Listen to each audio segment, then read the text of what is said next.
And did they sell okay, the first 3 records? They did, actually, even the Q-tips.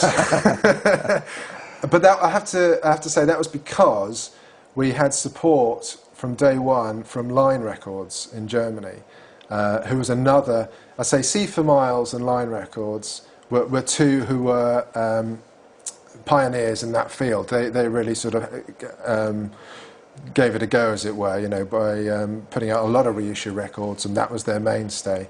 And Line supported us by taking up something like 500 of each from day one, which covered the cost. So we'd each put some cash in to pay for the advances for the first releases.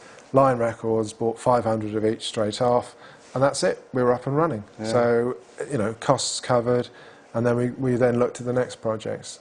Yeah, and I made a few notes on some interesting releases that jumped out to me. The early ones, you had the Au Pairs and Twinkle, Deep Purple, Wayne County. Yeah, again very varied stuff. It's a bit all over the place, but that was interesting for us. Today, I've sort of refined the label to a certain period, but back then, it was more about, we said by collectors for collectors, so it could be anything that there was a collector's market for, from whatever time period, and so we would come up with, so obviously, the Purple connection, because Simon had really good links with the management, and there were a few bits and pieces that we were able to get a hold of, like the Gemini Suite Live, which became a really good seller. The Au Pairs, again, I can't remember how I'd got to meet the Au Pairs, but I had, and I'd licensed a few of their singles for other compilations, and then discovered that their albums hadn't been reissued, that their publishing was still hadn't been allocated anywhere, so it was all free. So we kind of, okay, that's a good idea. There's interest in the Au Pairs, we'll work on that one. And the Twinkle, similar story. We knew that a couple of tracks had been licensed out onto compilations, but no one had done the full package.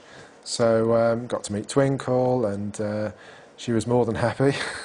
She had a big hit with Terry, that's what I remember, Yeah, no, absolutely. And in fact, at the time, so we're now early 90s, there was a resurgence of interest in the Brick Girl sound. So there'd been interesting girl groups from the States, but now it was also switching to girl groups from the UK as well. And people like Bob Stanley at St Etienne, from St Etienne, were running clubs.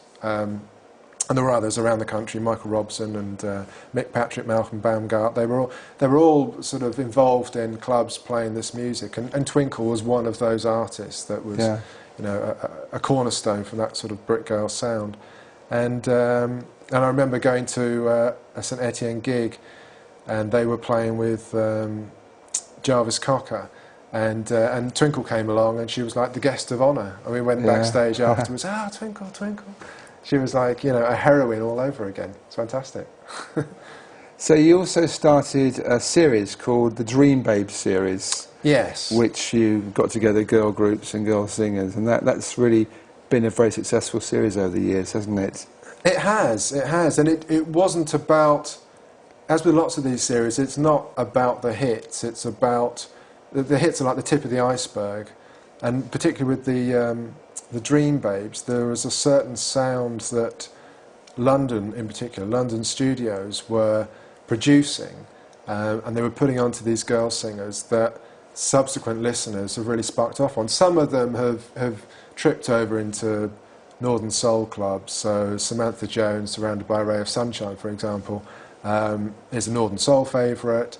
But we were expanding beyond that. We were saying that, you know, there are other sounds that people are as much into, and they sound good in the clubs as well. And so we were really just tapping into a club scene, which was this Brick Girl sound. And it's kind of interesting that our series has been successful, and it's over 10 years. We've only produced 8 of them, but each one has done very well. And you think, okay, well, maybe it's waning, but it's not. It's now coming back again.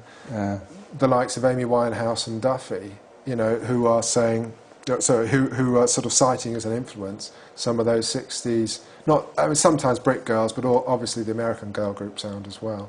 So I should think, the Dream Babes will continue to sell for our next period as well. So which of your sort of earliest releases were the biggest successes, the biggest sellers? Well, the Deep Purple Gemini Suite was a big one, kind of obvious fan base. And that sold what, 10,000, 20,000 or? About 15,000, 15,000, which is very good for a small independent catalogue label, yeah. Absolutely, yeah. Just the overheads of three of us, all from our own office space. So not a lot to pay for. So 15,000 sales is very handy. And we had a few that got up to there. The Snowy White record we made, or the compilation we put together, did about that as well. Partly because we'd got an exclusive Pink Floyd track on there, which was a bit of a coup, because Snowy at the time was one of very few people who appeared to be able to speak to both camps, so both Dave Gilmour and Roger Waters. And in speaking to them, there was one recording that he played on, Pigs on the Wing, where on the album Animals, it's in two halves. There's part one, part two, but there was a middle section which Snowy played, which is the guitar solo, and it had been cut out, except for one place, Anorak Spotters, which is the 8-track cartridge version of Animals, has the entire Pigs on a Wing. I didn't know this, but Snowy told us and said this would be great for the compilation. So I made the move to EMI. I went to Steve O'Rourke, the manager, but the only way we could get it was through the agreement of Roger and Dave, and that was Snowy ringing them up and saying, I want to put this on. And so we did. I mean, it's a ridiculous percentage of 30-odd% royalty or something, but it didn't really matter for that one track. Sure. Its only place on CD was on the Snowy White compilation. So that was a good one. So that did really well. But we had a whole raft that did sort of 7,000-8,000, and that was the bedrock of the catalogue really. Things like the Shangri-Las would do that. Twinkle, did 6,000 or 7,000 at that time. So we did the Teenage Opera and Keith West. Keith West, and we involved Mark Wirtz, and that came out of a Record Collector article that Phil Smee had a hand in, and Phil Smee had run Bam Caruso in the 80s, and that had been a prime influence on RPM because we just loved the way he packaged his releases. So much attention to detail, so much knowledge that he put into it. But it was a real love of the music. That was the reason he'd done it. And but by the time we started RPM, Bam Caruso had he'd let it go. He'd started to concentrate more on sleeve design. So anyway, he wrote this article in Record Collector on the records produced by Mark Wirtz around the time of the Teenage Opera singles, with the suggestion that perhaps some of these singles were part of the Teenage Opera project. And so I kind of took that idea and said, all right, that's a good idea. Let's make the album that never was. And I put that suggestion to Mark Wirtz when I finally caught up with him, and he was happy to go along with it, although it wasn't necessarily his view of what the Teenage Opera album might have been. Right. It was definitely from us, but there were so many threads that he'd put in that you could pick up of sounds that he put into other records at the time. We were talking 67, 68, actually starting earlier, 66 to 68, that you could say, okay, yeah, that's a Teenage Opera album. That's a Teenage Opera album, if not the Teenage Opera album. But that did really well.